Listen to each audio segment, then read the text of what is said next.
उसके लिए कोई स्पेसिफिक जवाब नहीं।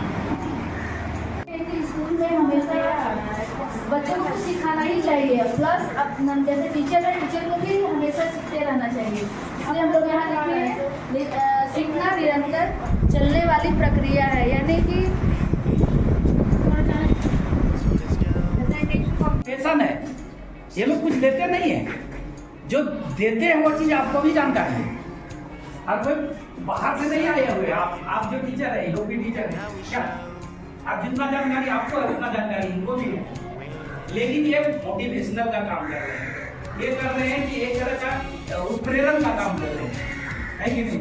थोड़ा सा अभी रिफ्रेशमेंट होकर के जाइएगा तो आपको लगेगा कि हाँ ऐसा करना चाहिए था, इसी को करने के लिए ट्रेनिंग है। ट्रेनिंग को बहुत ज़्यादा चीज़ आपको अच्छा चीज़ नहीं मिल जाता है कि नया तरीका मिल गया, चाहे नया इम्प्रूव हो गया, चाहे नया इनोवेशन हो गया, ऐसा तो नहीं मिला होगा। जो चीज़ आप जानते थे वही चीज़ मेरी एक्सपेरिमेंट हुआ। चलिए जो भी हो नहीं हो, लेकिन मेरा कहना था कि जैसे बच्चों के बारे में, बच्चे पढ़ते कैसे हैं, तो बच्चों का लर्निंग पावर क्या है। मतलब आपका 8 क्लास या 10 क्लास में बच्चा आ गया तो उसको कितना मिनिमम जानकारी होना चाहिए, है कि नहीं। जैसे आपका 9 क्लास का बच्चा है तो 9 क्लास का बच्चा में एक लेवल होना चाहिए ना कि मिनिमम इतना जानकारी उसको हो जाना चाहिए। जैसे मैथ है, मैथ में हम लोग क्या करते हैं, जोड़ घटा गुना भागा नंबर ये सब सीखते हैं, और इसके अलावा क्या सीखते हैं, कुछ नहीं सीखते हैं, उसी को उलट पलट के इधर उधर करते हैं क्या।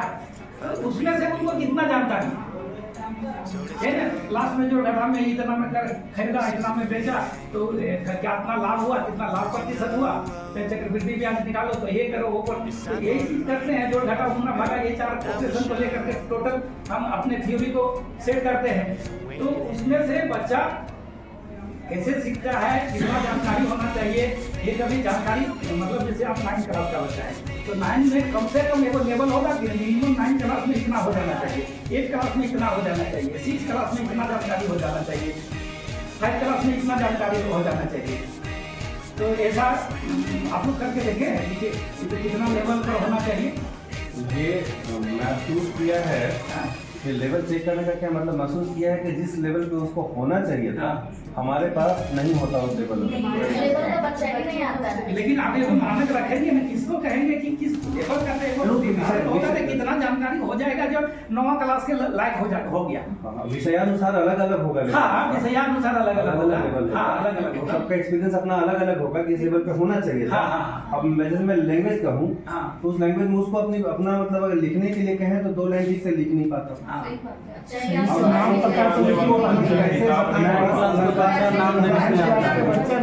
उसको वर्ण विच्छेद और संधि विच्छेद समझ में नहीं आ रहा है। हम संधि विच्छेद कहते हैं, वो वर्ण विच्छेद करके आ जाता है। अब हम उसको वर्ण विच्छेद पढ़ाएं कि हम आगे पढ़ाएं। हो सकता है कि बहुत अच्छे हो पढ़ाई में और वो आपका 40 मार्क्स जो है उस ड्यूरिंग द पीरियड यदि आप असेसमेंट करें तो 40 मार्क्स जो है वो बच्चा गेन कर देता है। ऑन द अदर साइड अगर एक दूसरा बच्चा का असेसमेंट किया जाए तो वो बच्चा इस पीरियड में ओनली 10 मार्क्स गेन करता है। बट जब समेटिव असेसमेंट का टाइम आता है at the end of the year, तो एक साइड में वो बच्चा जो 40 मार्क्स गेन किया था ड्यू टू सम डिजीज और समथिंग एल्स, वो बच्चा मात्र 20 मार्क्स ही गेन कर पाता आउट ऑफ 50। और ये बच्चे जो 10 और 20 डेज की रीडिंग के ऊपर डिपेंडेंट था, and after that time he will forget everything, he gets 15 marks. Really the difference exists. On one side, one has got 20 marks and other has got only 15. But the difference is not. Total जो आ रहा है वो एक बच्चा का 60 marks है और on the other side other बच्चा का 55 मार्क्स है। अगर हम लोग टोटल जो है टोटल इवेल्युएशन को देखने जाएं तो एक बच्चा का हम बोलेंगे कि 60 मार्क्स है और दूसरा बच्चा जो है 55, तो हमारा कंपैरिजन होगा कि नहीं बहुत ज़्यादा डिफरेंसेस नहीं है। बट रियल स्टडी का रूप दिया, कथात्मक निबंध, और कथात्मक निबंध का रूप जो दिया उसका उन्होंने एक समरी मतलब सारांश उसका उन्होंने उस पर लिख दिया और लिख करके सभी बच्चों को उसकी एक कहानी सुनाई ताकि बच्चे अच्छी तरह से समझ सकें। क्यों? क्योंकि अध्ययन के क्रम में सबसे अधिक इफेक्टिव अगर मनुष्य के दिमाग पर पड़ता है तो वो है कहानी। मैं दृश्य को नहीं बोल रहा, दृश्य ज्यादा और उससे ज्यादा इफेक्टिव होता है। अध्ययन के क्रम में सबसे ज्यादा किसी मानव मस्तिष्क पर अगर असर पड़ता है तो वो होता है दृश्य का। ये संभव नहीं कि हर जगह दृश्य दिखा दिया जाए कि ये है भगवान कृष्ण और कदम के डाल से कूद रहे हैं, ऐसा बहुत संभव तो नहीं है, कभी कभी हो सकता है। हाँ, लेकिन अगर ये कहानी बता दिया जाए एकदम मनोरंजक ढंग से, मतलब में जाए, तो जाहिर है कि उसको हम कुछ अच्छा कर सकते हैं। समीर मैडम ने ऐसा ही किया, बच्चों को उसकी कहानी बताई, उसका सारांश उन्होंने लिखा था और ये देखा था कि अब ये इतना बड़ा काम, प्रत्येक बच्चे की योग्यता को भांप लेना ये मेरे बस की बात नहीं है। तो उन्होंने एक तरीका निकाला, प्रत्येक बच्चों को जो कहानी बताई थी, जो उसका उन्होंने सारांश लिखा था, इसके लिए उन्होंने कहा कि अब आप इसकी जांच कीजिए कितना आप समझ पाए। इसके लिए उन्होंने सभी बच्चों को एक एक नोटबुक, एक चेकलिस्ट दे दिया कि आप इसको लीजिए, अपनी चीज़ों की जांच कीजिए कितना आप उसको समझ पाए। और साथ ही साथ चेकलिस्ट इसलिए दिया ताकि उनको ये सहयोग मिल सके कि जितना हम समझ पाए हैं कहीं इसमें से कुछ छूट तो नहीं रहा, चेकलिस्ट देख ले इसमें तो कुछ और भी बता रहा है। तो इस तरह से उन्होंने अपने क्लास के बच्चों को समझाने की कोशिश किया और इसके बाद उन्होंने कहा इसको आपस में आदान प्रदान करने की, क्योंकि आप अपना स्वतः मूल्यांकन हो सकता है कुछ ज़्यादा ही कर ले तो आपके बगल वाला हो सकता है वो आपका मूल्यांकन सही करे, हो सकता है क्या सही ही करेगा। और ऐसा आजकल हम लोग रेल प्रोजेक्ट में कर भी रहे हैं, क्योंकि पहली बार में जब हम लोगों ने बच्चों को दे दिया और सब कुछ कर लिए, आंसर लिख दिया तो तमाम बच्चे ऐसे ही बैठे तो पहले में से उतार लिए और 100% पा गए। तो ये तरीका जो यहाँ पर बड़ा ही अच्छा रहा कि अगली बार से उसको अदल बदल कर दिया गया, यानी आप अपनी पुस्तक बगल वाले को या सबको ले लिया गया, एक बार सारा का सारा लेकर के फिर से सबको बांट दिया गया। तो अब आप अपना जो स्वतः मूल्यांकन कर रहे थे, दूसरा आपका जो मूल्यांकन करेगा उसमें अंतर आ जाएगा। तो मैडम ने ये भी किया कि आप इसको अदल बदल लीजिए, ऐसा करने में आप अधिक स्वतंत्र भी होंगे और अधिक अपनी बौद्धिक क्षमता का विकास भी कर सकेंगे। तो इस तरह से मैडम ने जो है यहाँ पर इस कार्य को अंजाम दिया, बच्चों के योग्यता को ज़्यादा अच्छी तरह से पहचाना, खासकर वैकल्पिक के लिए नहीं बल्कि वस्तुनिष्ठ से अलग जो व्याख्यात्मक प्रश्न थे उनके उत्तर के लिए उन्होंने बच्चों की योग्यता को अच्छी तरह जाना। इस तरह से बता करके कि कथात्मक ढंग से किसी चीज़ को बताकर बच्चों को पढ़ाने का प्रक्रिया कितना अधिक प्रभावी बनाया जा सकता है। इतना ही, धन्यवाद। एक मिनट समीर मैडम ने दिखाया है कि क्लासरूम में कि एक समस्या आती है हमारी जी, तो किस समस्या को उन्होंने बताया। हाँ, क्लासरूम में एक बहुत बड़ी समस्या आती है, किस समस्या की उन्होंने वो इशारा कर दिया।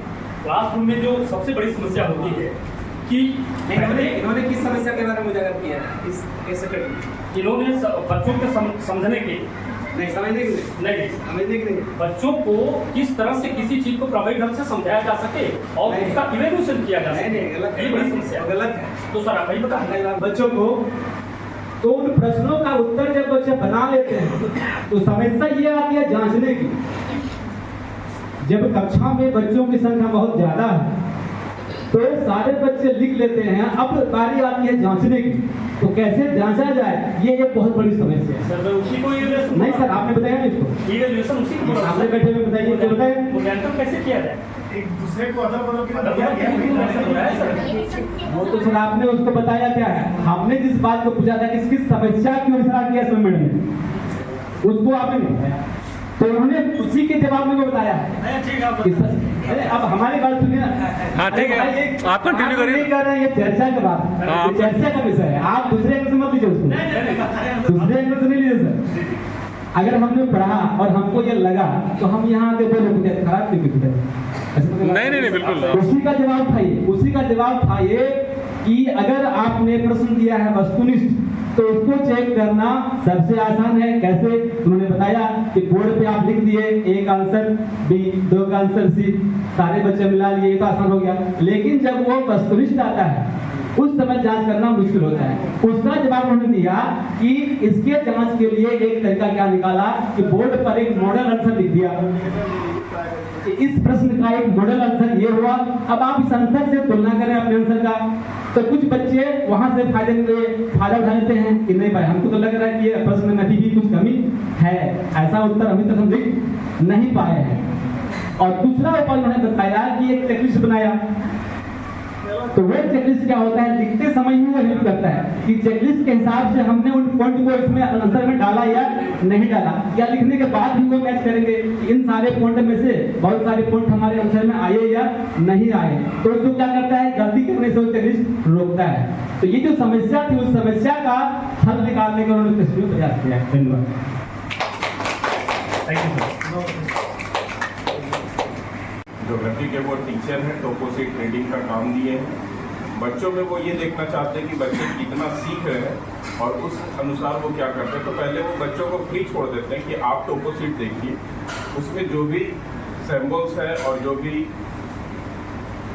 लेजेंड्स है उसके बारे में अपने कॉपी में डिनोट कीजिए कि आपने क्या क्या देखा।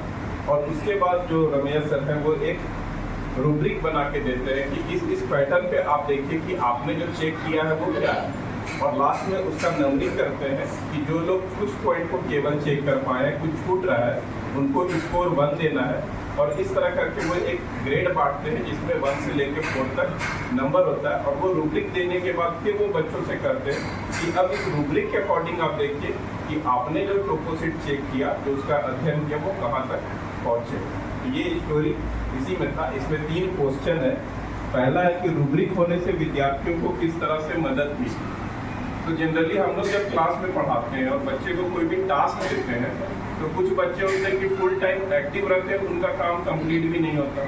और कुछ बच्चे ऐसे होते हैं कि उनको 1-2 पॉइंट भी मिल गया तो वो समझते हैं कि अब तो मेरा टास्क कंप्लीट हो गया, हमको आगे कुछ करने का जरूरत नहीं।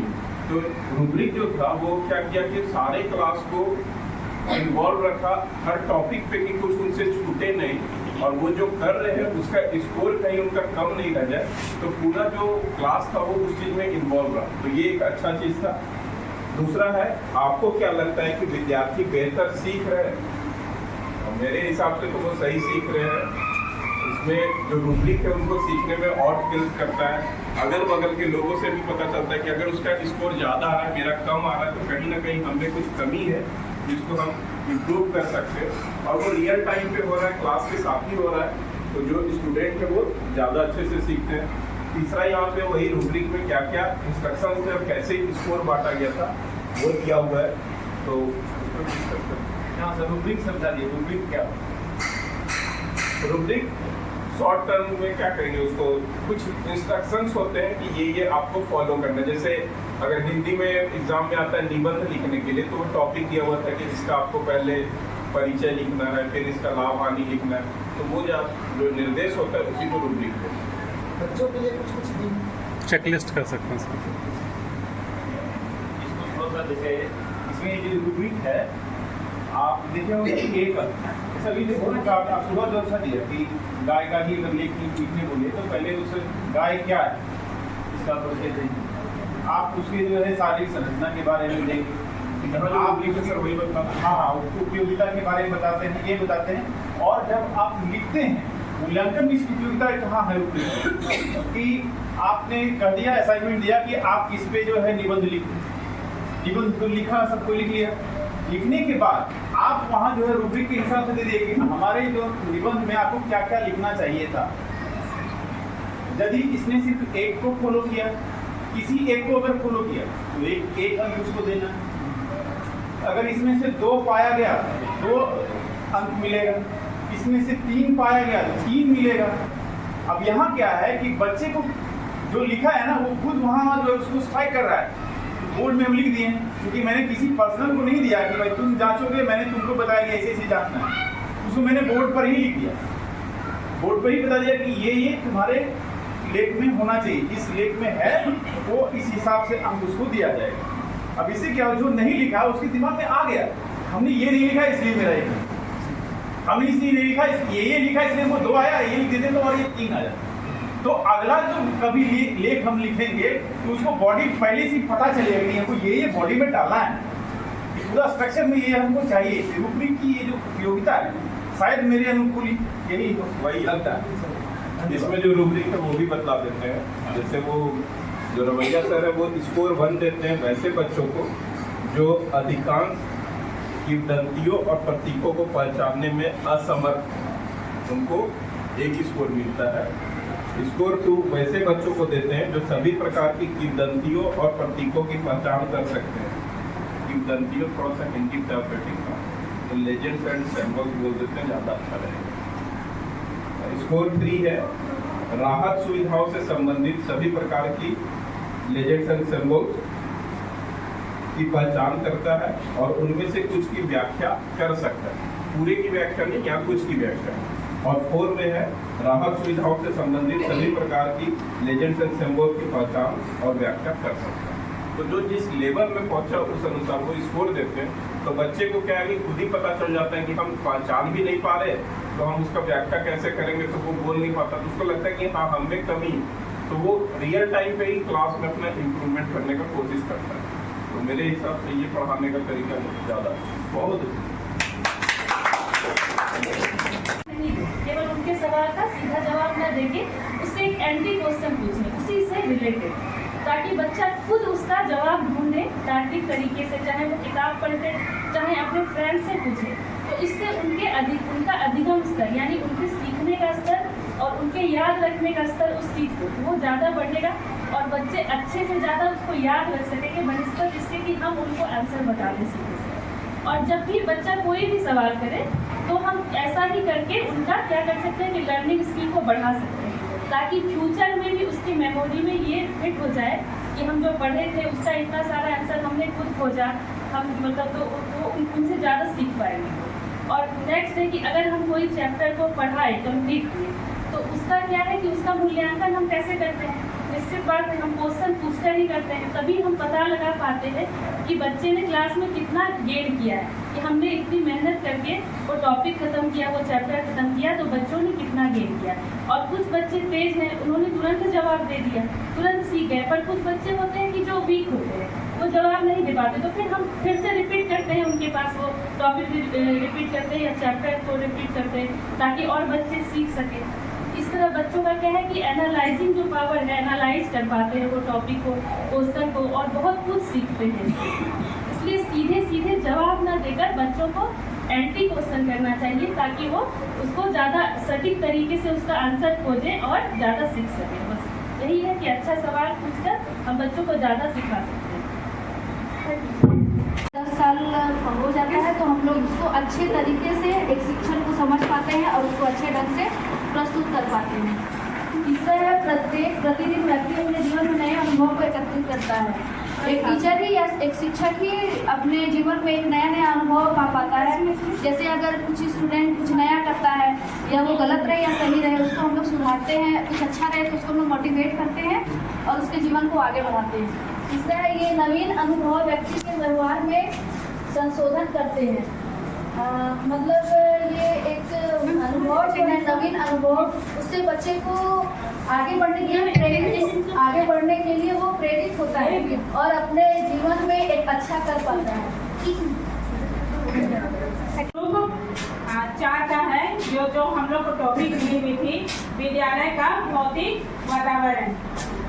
विद्यालय के भौतिक वातावरण में उसका भौतिक परिवेश और शिक्षार्थियों के लिए विद्यालय में उपलब्ध अन्य सुविधा शामिल होती है।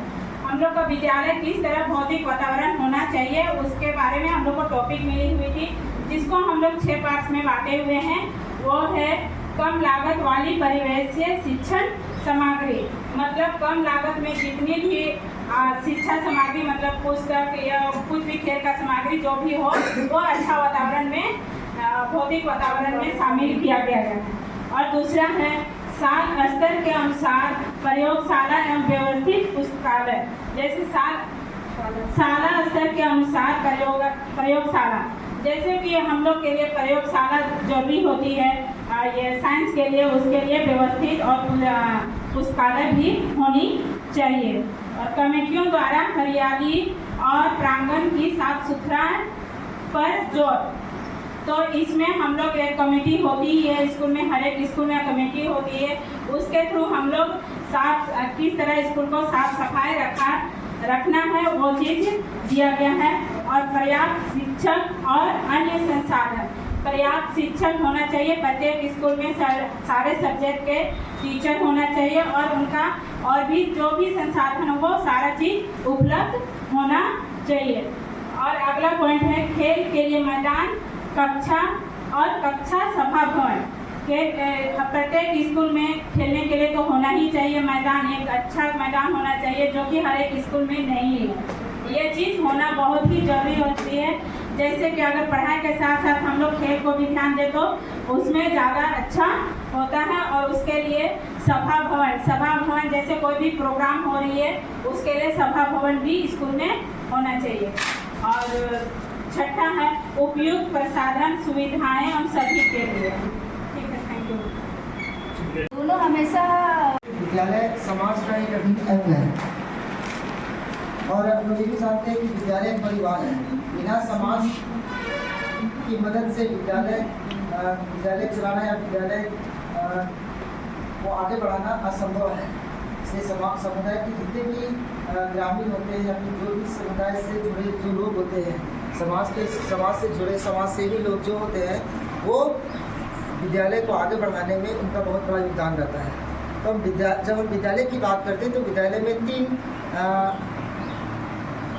अंग होते हैं विद्यालय के। एक हम कह सकते हैं शिक्षक होते हैं, एक विद्यार्थी होते हैं और एक अभिभावक। और ये तीनों मिला करके विद्यालय समुदाय का निर्माण करते हैं और तीनों का अहम भूमिका होता है विद्यालय को आगे बढ़ने में। हम विद्यालय को ज्ञान देते हैं और हम शिक्षक हैं, तो दोनों के साथ काम तालमेल से हो इसके लिए अभिभावक का सहयोग अति आवश्यक है और बहुत सराहनीय होता है। अभिभावक भी विद्यालय में आ करके विद्यालय की गतिविधि को लेकर के विद्यालय में जो पढ़ाई होती है उसमें कुछ ज्ञानवर्धन के सहयोग दे करके ये विद्यालय को आगे बढ़ाने का काम करती है।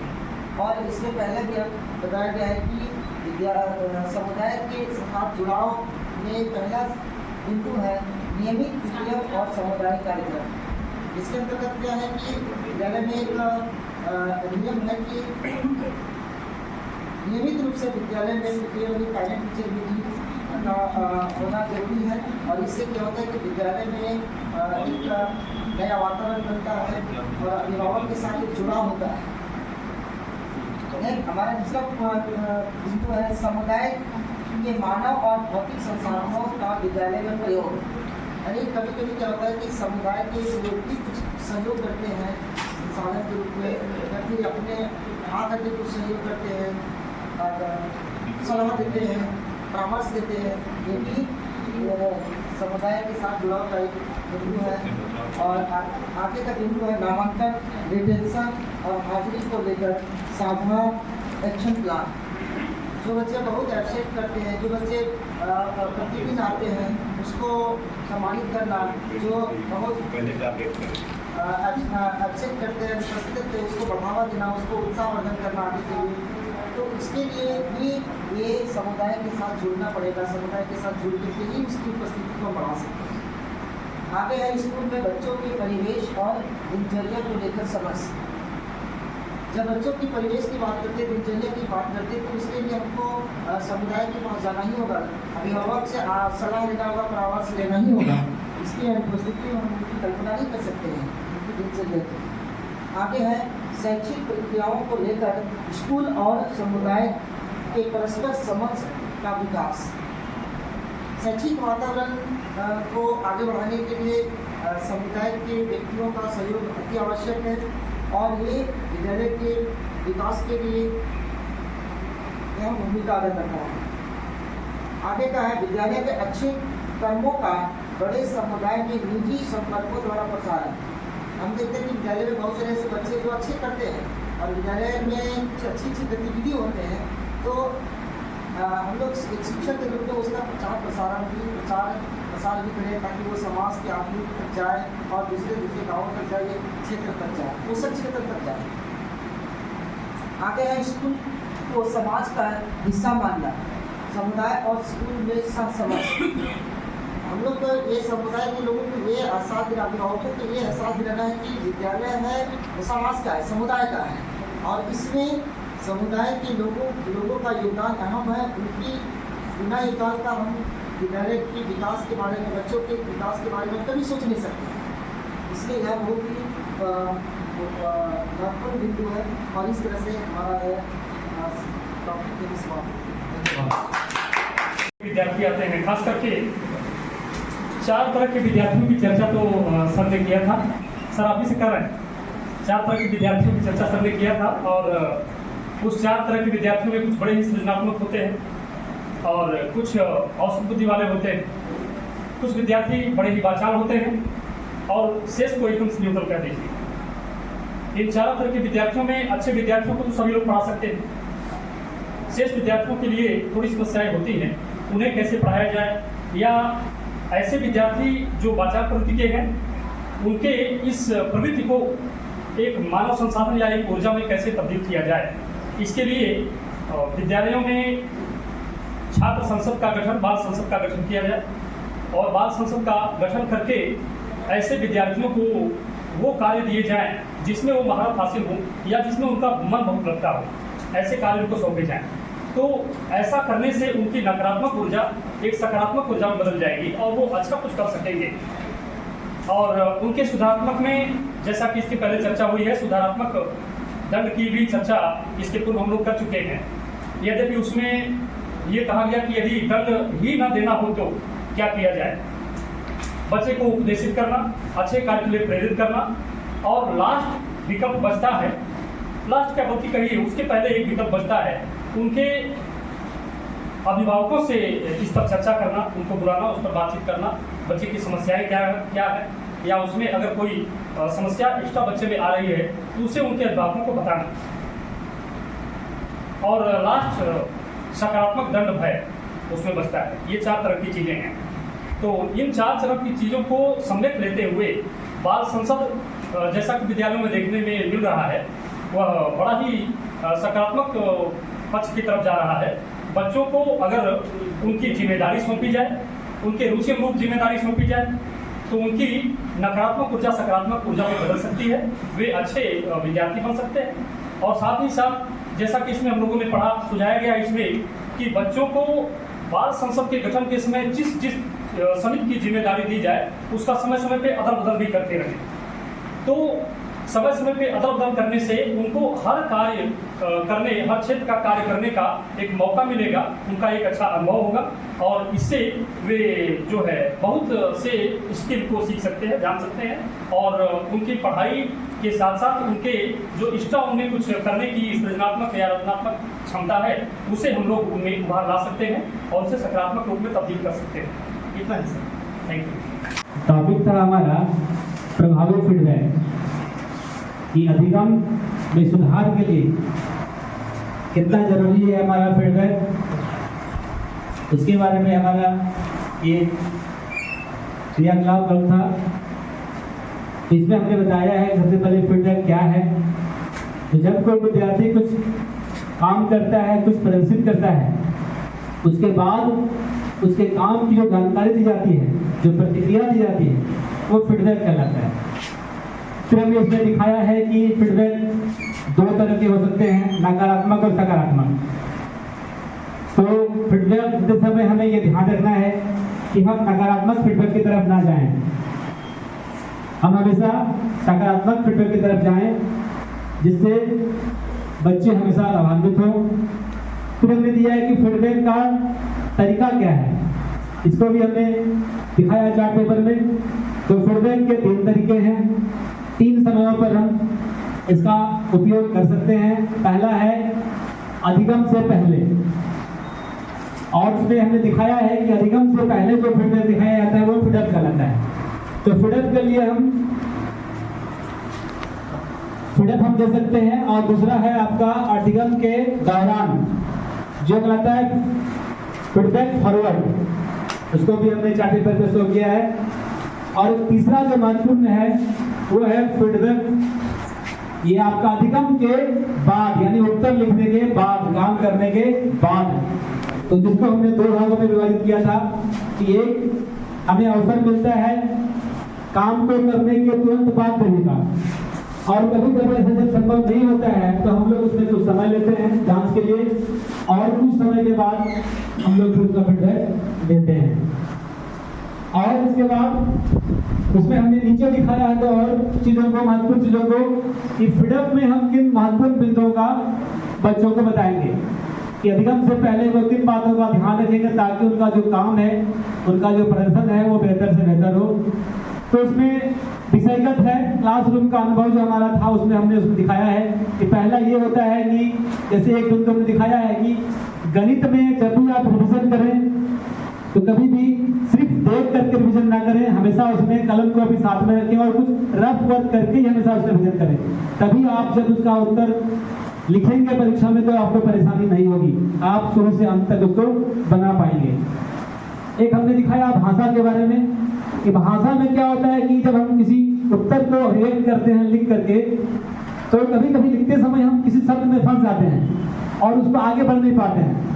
तो हम बच्चों को ये समझाते हैं कि आप जो हमारा व्याकरण में पर्यायवाची शब्द है उसको भी जीवन में लागू करने का, उसको जो प्रैक्टिस है, उसका जो क्षमता है उसको पहचाने।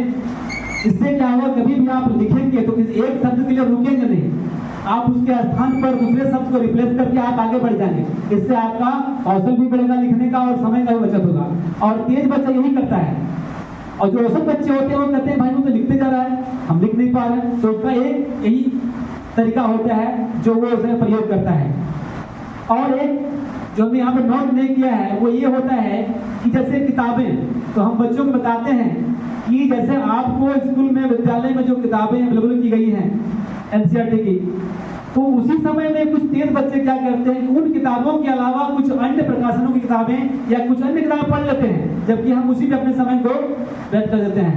उसी समय में आप किसी और भी स्रोत का उपयोग करें और लाभ को अधिक से अधिक लें। जैसे किसी और प्रकाशन की बुक है या किसी आप ऑनलाइन का इस्तेमाल कर सकते हैं या किसी व्यक्ति का सहारा सकते हैं। इस तरह से आप टॉपिक को सुधारने के लिए अन्य का भी उसी समय में प्रयोग करें, इससे आपका लाभ और बढ़ेगा। और हमने एक चीजों को यहाँ पे और दिखाया है कि मूल्यांकन के बाद, परीक्षा के बाद, प्रदर्शन के बाद, मूल्यांकन के बाद जो फीडबैक होता है वो किस तरह से फायदेमंद है। तो एक हमने दिखाया उसमें कि इससे ये जानकारी होती है कि हमने गलती कहाँ कहाँ पर की, और एक गलती इसमें फायदा एक होता है कि भविष्य में हम कैसे अपने प्रदर्शन को, अपने काम को और बेहतर करें। और एक उसमें दिया है कि परीक्षा के दौरान या प्रदर्शन के दौरान जो हम कठिनाइयों का सामना करते हैं, भविष्य में वो कठिनाइयां दोबारा ना आए, इसकी भी हमें जानकारी होते हैं और अंततत्वा जो है हम इससे हमेशा लाभान्वित होते हैं। तो इस तरह से फीडबैक हम देखते हैं कि बहुत ही हमारा शिक्षण का बहुत ही महत्वपूर्ण भाग है, महत्वपूर्ण अंग है, और हम शिक्षकों को इसका अधिक से अधिक प्रयोग करना चाहिए। धन्यवाद। ऐसी तमाम चीज़ें जानी और जानने की कोशिश भी की, कहाँ कहाँ हम अपने अध्यापन के दौरान कुछ गलतियाँ कर रहे थे। अब तक तो ऐसा महसूस नहीं होता, लेकिन यहाँ आने के बाद निश्चय ही इस कार्यक्रम की सार्थकता लगी जब हम लोगों ने देखा आपस में मिल करके और आप मान भाव से मिल करके कि किस प्रकार से हम अपने अध्यापन कार्य के समय उसमें वास्तव में उन्नयन का कार्य कर सकते हैं, छात्र हित में, विद्यालय हित में, और छात्र और विद्यालय हो गए तो समाज हित में हो गया, और जब समाज हित में हो गया तो फिर राष्ट्र हित में हो गया। इसमें शुरुआत में हम लोगों ने कार्यक्रम जब शुरू किया था तो पहला कार्यक्रम शुरू हुआ था कि छात्र को पढ़ाते समय क्या दंड भय आवश्यक है या दंड भय के बगैर छात्र को पढ़ाया जा सकता है। इस पर हम लोगों ने काफ़ी चर्चा किया था। कमोबेश मैं शुरुआत में इससे सहमत नहीं था, लेकिन लोगों के विचार सुनने के बाद, आप प्रशिक्षक लोगों से बातचीत और उनके विचार सुनने के बाद लगा कि हाँ, इस कार्यक्रम में आने की एक सार्थकता ये भी हुई कि आज मुझे सीखने को मिला कि दंड भय के अलावा भी ऐसे कई कार्य हैं जिसके द्वारा छात्र को सही रास्ते पर ला करके उसको अध्ययन कार्य में रद्द किया जा सकता है। ऐसा हमने यहाँ पाया। यद्यपि इस पर काफ़ी चर्चा हुई और उसमें ये भी बात उभर कर सामने आई कि नहीं, सम्यक रूप से राग द्वेष से रहित होकर यदि छात्र को हल्के दंड भी दिए जाए तो वो वास्तव में दंड नहीं है, बल्कि सुधारात्मक दंड एक तरह से छात्र के लिए दवा का कार्य करता है। उसमें ये भी बात उभर के आई, यदि उसमें ये बातें हो रही थी कि हाँ, इसके अलावा यदि छात्र अच्छी प्रवृत्ति का है, पढ़ने वाला है, तो उसको पढ़ाना सबसे आसान है। अभी थोड़ी देर पहले सब बता के गए कि भाई प्राइवेट विद्यालय करते क्या है। प्राइवेट विद्यालय अच्छे अच्छे छात्रों को छांट देते हैं, अपने यहाँ उनको पढ़ाते हैं और सिविल परीक्षाओं तक फेस करा देते हैं, वो उसमें सफल हो जाते हैं, कहते हैं देखिए हमने अच्छा पढ़ाया। लेकिन अच्छा अध्यापक तो वो है जो कमजोर बच्चों को, बिगड़ैल बच्चों को या एकदम से इन सब चीजों से उदासीन बच्चों को भी पढ़ा दे, वो अच्छा अध्यापक है। इस बनिस्बत हम सरकारी शिक्षक उनसे कहीं आगे निकल जाते हैं, क्योंकि हम लोग ऐसे बच्चों को पढ़ाते हैं और अगर कहीं हमें कमी हुई तो सरकार ने बड़ा ही उचित एक बुनियादी कार्यक्रम रखा, जिसमें हम लोगों को अपनी कमियों को कुछ सुधारने का मौका मिला कि ये कार्य करके हम लोग छात्रों को उनकी सकारात्मक ऊर्जा की तरफ मोड़ सकते हैं। जैसा कि आपने बताया कि छात्र को दंडित न करके उसकी प्रवृत्ति क्या है उस तरफ उसको उन्मुख कर दिया जाए, उसको इतना कार्य दे दिया जाए उस क्षेत्र के लिए, जैसा कि वो रुचि जिसमें रखता है उस कार्य के लिए इतना उसको प्रोत्साहित कर दिया जाए कि उसमें ऐसा वो लग जाएगा कि फिर उसकी सारी बदमाशी भूल जाए। तो दंड दिए बगैर एक सकारात्मक कार्य हमने किया कि ऐसे छात्र को उस तरफ मोड़ दिया जो उसके जीवन के लिए उपयोगी थी, और ऐसा छात्र आगे चलकर एक अच्छा पढ़ने वाला और अपने जीवन में सफल होने वाला छात्र भी बना। जैसा कि भगवान सर ने बताया कि मुझे उन्हें यद्यपि दंडित करना पड़ा, लेकिन फिर उनको ऐसे सकारात्मक उनकी ऊर्जा की तरफ मोड़ा गया कि आज वो उनसे मिलते हैं, वे एक अच्छे पुलिस अधिकारी के रूप में मिलते हैं, जबकि वे उन दिनों की भी याद करते हैं कि सब आपके स्कूल का बड़ा बिगड़ा छात्र था, तो आज के डेट में वो एक अच्छे पद पर। तो इस तरह से बिना दंड के भी ऐसा कार्य किया जा सकता। तो ये तो दंड भय का कल का कार्यक्रम था। आज जो है कार्यक्रम जो हुआ उसमें भी ऐसी कई चीजें आई, उसमें कल से लेकर आज तक जैसे एक समस्या हम लोगों के सामने आ रही थी, परीक्षा का मूल्यांकन एक ये था, उसमें भी चर्चा हुई थी परीक्षा और परीक्षा का मूल्यांकन। तो उसमें अंत में हम सभी लोगों में एक बात उभर कर आपसी सहमति के बाद आई कि परीक्षा और परीक्षा का मूल्यांकन, यदि केवल परीक्षा और परीक्षा का मूल्यांकन ही रहे तब तो वाकई वो नकारात्मक है, क्योंकि परीक्षा के लिए छात्र को रटने के लिए प्रेरित किया जाता है कि ज्यादा से ज्यादा रटो ताकि ज्यादा से ज्यादा अंक पाओ। तो छात्र उसको खूब रटता है, रट कर ज्यादा से ज्यादा अंक पाता है और अगली क्लास में जाकर के अपने पीछे की चीजें भूल जाता है, क्योंकि वो उसको यूजलेस लगने लगती है। तो परीक्षा अगर यही करता है तब तो वो बेकार। मूल्यांकन की भी बात है उसमें कि हम उसका मूल्यांकन करते हैं तो उसमें अधिक से अधिक ऐसी चीजों को शामिल करते हैं जो वस्तुनिष्ठ हों, वैकल्पिक हों। ऐसा हम लोगों के लेख में भी आया कि ऐसी तमाम परीक्षाएं अब होने लगी हैं जिसमें अगर वैकल्पिक नहीं है तो उसका परीक्षा ही नहीं लेना है। और ऐसा भी उसमें बातचीत आई कि अगर वस्तुनिष्ठ चीजें नहीं है, परीक्षा नहीं लेना है, तो हम उनको पढ़ाए ही क्यों। एक चीज ये भी आई। दूसरी चीज ये आई कि जो चीजें किताब या उस छात्र के परीक्षोपयोगी नहीं है उनको बताना ही नहीं है, भले ही व्यवहारिक हो, जीवनोपयोगी हो, उनके लिए आगे चलकर भविष्य निर्माण कर सकती हो, उसे बताना ही नहीं है। क्यों? क्योंकि वो इस पुस्तक में नहीं है, वो परीक्षा में नहीं है, इसलिए उनको बताना ही नहीं। तो यहाँ बात हुई कि नहीं, हम सबको या एक अच्छे शिक्षक को ऐसा भी करना है कि बच्चे को उसकी परीक्षा और उसके मूल्यांकन के साथ साथ उसको उसके व्यवहारिक पहलू, जीवनोपयोगी पहलू को भी बताना है, भले उसमें थोड़ा समय लगे। अगर ऐसा करेंगे तो उसका विषय रुचिकर हो जाएगा, वो उसे ज़्यादा अच्छे से पढ़ेगा और ये चीज़ें उसकी परीक्षा के साथ साथ उसकी जीवनोपयोगी होंगी। छात्र अध्यापक का सम्मान भी कर सकेगा, दोनों के अच्छे रिश्ते बनेंगे तो अच्छी पढ़ाई भी हो सकेगी। ये सब चीज़ें भी हम लोगों ने पाई और इसमें मैंने भी कहा था कि सर अगर ये दोनों चीज़ें मिला ली जाए तो परीक्षा उपयोगी है, मूल्यांकन उपयोगी, ये भी हुआ। और आज फिर हम लोगों ने यहाँ पर बातचीत के दौरान, आपसी बहस के दौरान चर्चा किया, बड़ा अच्छा लगा। मुझसे ही छूट रहा था और मैं सर को एक बार फिर से बहुत बहुत धन्यवाद देना चाहूँ। उन्होंने मुझे सुधारा और हकीकत में आपने मेरे दिल से खाना बना दिया। वाकई जब उन्होंने मुझसे पूछा कि भाई जो आप बोल रहे हैं कि जो है एक मैडम है जो भाषा की शिक्षक हैं, अब वो वैकल्पिक प्रश्नों को तो आराम से जो है उस पर लिख दे रही है, बच्चे उत्तर लिख दे रहे हैं, लेकिन वस्तुनिष्ठ के अलावा जो बड़े प्रश्न हैं, आखिर उनका मूल्यांकन कैसे करेंगी? तो मुझे क्रिएट होना था मूल्यांकन था।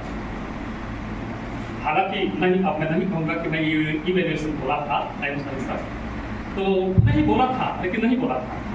तो सर ने सुझाया कि आखिर इसका मेन थीम क्या है। सही है कि मैं मेन थीम उस समय नहीं बता पा रहा था। सर ने बताया कि नहीं, इसका मेन थीम है मूल्यांकन। आखिर जो वस्तुनिष्ठ प्रकार के प्रश्न नहीं है, जो बड़े प्रश्न हैं, उनका मूल्यांकन कैसे किया? तो उनके मूल्यांकन के लिए उसमें जो लेख आया था कि समीमा मैडम ऐसा करती हैं कि उस बड़े प्रश्न के कुछ सारांश को एक कथा के रूप में उस पर लिख देती, और उस जो सारांश है उसका कथा विस्तार रूप में क्लास में बता देती। और जब कथा विस्तार रूप में क्लास में बता देती हैं, अब बच्चों से कहती है कि अब इसको जो है आप जो मैंने बताया उसका उत्तर अब आप लिख लीजिए। सर आपने लिख लिया, क्योंकि एक अध्यापिका इतने बड़े क्वेश्चन और इतने अधिक छात्रों में से उसको जांचने में ही बड़ा समय लग जाएगा, इसलिए उसने छात्रों को ही इनमें शामिल कर लिया। सकारात्मक कार्य था, तो जो छात्रों को शामिल कर लिया उसमें उन्होंने बड़ा सुंदर तरीका निकाला कथानक वाला, कि इस तरह से सारांश उसका लिखेंगे, देखो तथ्य ये है और उसकी वास्तव में कथा ये है। बच्चे जब उसको लिख लेंगे तो उनको हम एक चेकलिस्ट दे देंगे, और ये चेकलिस्ट इसलिए देंगे ताकि जब बच्चे अपनी जांच करें, कहीं उनसे भूल हो तो चेकलिस्ट लिख लें कि कहीं ये गड़बड़ हो रहा है, इसमें तो इतना ये भी दिया हुआ, ये भी इसमें शामिल करना चाहिए।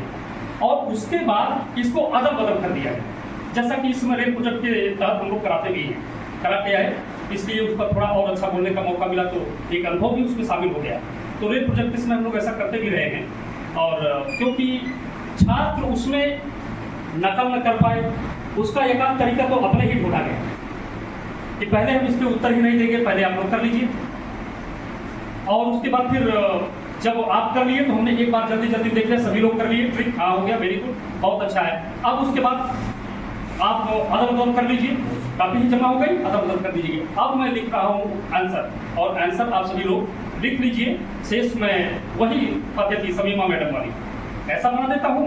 तो इस तरह से बच्चे जो अपने हित को देखते हुए अपना ज़्यादा से ज़्यादा आंसर की लिखने पर उतार देते, ऐसा भी नहीं कर पाए, और दूसरे छात्र का अच्छी तरह से मूल्यांकन भी करने गए, मुझे भी सहयोग मिल गया। नहीं तो मैं पता चले सैकड़ों छात्र की काफ़ी जानता रह जाता, दूसरा रेल प्रोजेक्ट आ जाता। समीमा मैडम का इसमें बड़ा सुंदर इसमें वो हमें उदाहरण मिला। तो इस तरह से मेन थीम मूल्यांकन का था। मैडम ने इसमें बच्चों को भी शामिल कर लिया, और बच्चों को शामिल करने के बाद उन्होंने बच्चों को अच्छी तरह पढ़ाया भी, उनकी सहभागिता भी ली, और मूल्यांकन में भी उनको सुविधा मिल गई। ये एक अच्छा हम लोगों के लिए प्रेरणास्पद चीज़ थी, जो हम लोगों के अध्यापन में कार्य आ सकती है। और अभी जो थी मिला था कि हम लोग जो है एक अच्छे विद्यालय में कैसे रचनात्मक कार्य कर सकते हैं, सीखने की प्रवृत्ति बच्चों को क्या क्या उसमें अधिक से अधिक दी जा सकती है। तो उसमें हम लोगों को जो मिला था, अभी वहाँ हम लोग सब लगाए कि भाई बच्चों के लिए सबसे पहले तो बाल संसद का गठन किया जाए। बाल संसद के गठन करते ही तमाम उसमें ऐसे बच्चे शामिल हो जाएंगे जो कुछ वैसी प्रवृत्ति के खराब प्रवृत्ति के होंगे, शामिल होकर के वो अच्छा कार्य करने लगेंगे। जिम्मेदारी मिल गई ना, तो अच्छा कार्य करने लगेंगे। जिम्मेदारी सौंप दी जाए, समितियां बना दी जाए, समितियों की प्रत्येक लोगों को जिम्मेदारी सौंप दी जाए, और फिर उस समिति का अदल बदल करते रहे। प्रत्येक बैठक की आयोजन के समय समितियों के अदल बदल करते रहे, तो बच्चे को हर समिति में कार्य करने का मौका मिलेगा, और हर अच्छा से अच्छा कार्य अनुभव प्राप्त होगा। उसकी रचनाधर्मिता, रचनात्मक क्षमता का विकास होगा, जो पढ़ाई के साथ अत्यंत आवश्यक है। व्यवहारिक जगत में उस चीज को जानना, ये छात्र को हम लोग नहीं दे पाते विद्यालय में। यद्यपि हमारे एसएसकेबी में मुझे लगता है कि हम लोग कुछ एक्स्ट्रा ऐसा करते हैं, शायद ये बहुत करना ज़्यादा ना हो, क्षमा करिएगा अगर ज़्यादा हो, तो हम लोग ऐसा करते हैं। भाषा की अध्यापिका हमारे बगल में ही है, बड़ा अच्छा लगता है। तमाम भाषा संबंधित अगर कोई समस्या होती तो हम लोग इनसे कंसल्ट भी करते हैं, और बड़ा सुंदर ये उसका निदान भी करती है। तो इस तरह से ये सारी चीज़ें हम लोग जो है 3 दिनों के बीच सीखे। आप लोगों का बहुत बहुत आभार, अपने अध्यापक मित्रों का, बंधुओं का बहुत बहुत आभार, धन्यवाद। पिछले 1.5 महीने से आसपास 45 दिन से ये लोग कंटिन्यूअस मोड पे ट्रेनिंग दिए जा रहे हैं। पहले आपका बेलाबाद में हुआ, फिर आपका धनबाद में हुआ, और फिर अभी आपका डुमरी रेंज में हो रहा है। तो हम लोग सोचे थे डिसाइड के डिस्ट्रिक्ट लेवल पर, क्योंकि ये जिला स्तर पर होना था, तो सभी ब्लॉक के लिए जिला पहुंचना, सभी ब्लॉक के शिक्षकों के लिए टाइम फैक्टर बहुत मायने रखता है। तो हम लोग डिसाइड किए कि नहीं इसको अनुमंडल स्तर पर डाल देते हैं ट्रेनिंग को, ताकि शिक्षक को भी आने जाने में सुविधा हो और समय का थोड़ा सा उपयोग हो जाए। तो आप लोग तो आपका आज लास्ट दिन है, तीसरा दिन है, लेकिन हमारे प्रशिक्षकों का ये 45वां दिन है कंटिन्यूअस। इवन इनको हमने शेड्यूल बनाया, संडे तक का भी छुट्टी इनको नहीं है। जितने फेस्टिवल है, कर्मा वर्मा जो भी फेस्टिवल है, सब में इनकी ड्यूटी लगी हुई है, ट्रेनिंग देते हैं।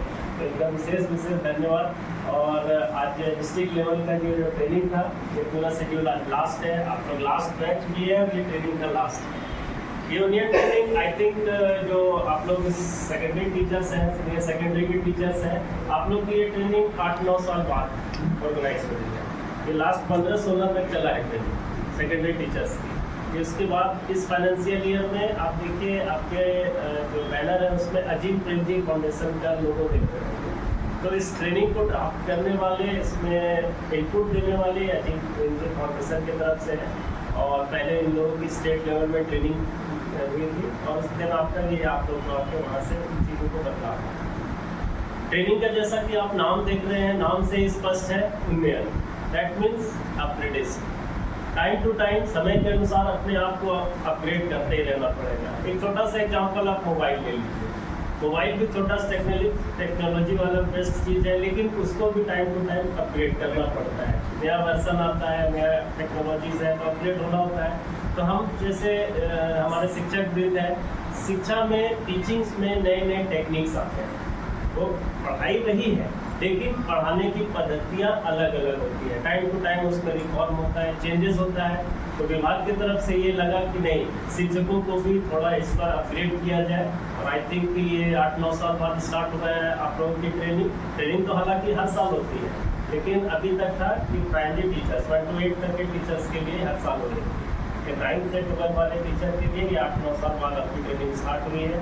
और ये एक अच्छा मंच मिलता है कि 3 दिन 4 दिन का जो भी शेड्यूल होता है, अगर साल भर में कोई भी एक ट्रेनिंग बेस्ड होता है कहीं भी, तो शिक्षकों को इसमें एक दूसरे से जानने का, समझने का, एक चीज़ों को बढ़िया से एक्सप्लेन करने का या सुनने का बहुत अच्छा मौका मिलता है। ऐसा नहीं है जितने यहाँ शिक्षक हैं सभी क्वालिफाइड है, सभी विद्वान है, विचर्जन है, ऐसा इसमें कोई डाउट नहीं है। लेकिन सभी के पास अपना अपना IQ लेवल है, टेक्निक्स है, सभी की अपनी अपनी सोच है, पढ़ाने का तरीका। जैसे आपको मैडम के बारे में चर्चा कर रहे थे, समीमा मैडम, कि वो प्रोजेक्ट रेल में इस तरह का कर रही है, तो एक हुआ ना, सभी टीचर्स के लिए एक अनुकरणीय चीज़ हुआ, कुछ नया चीज़ हुआ।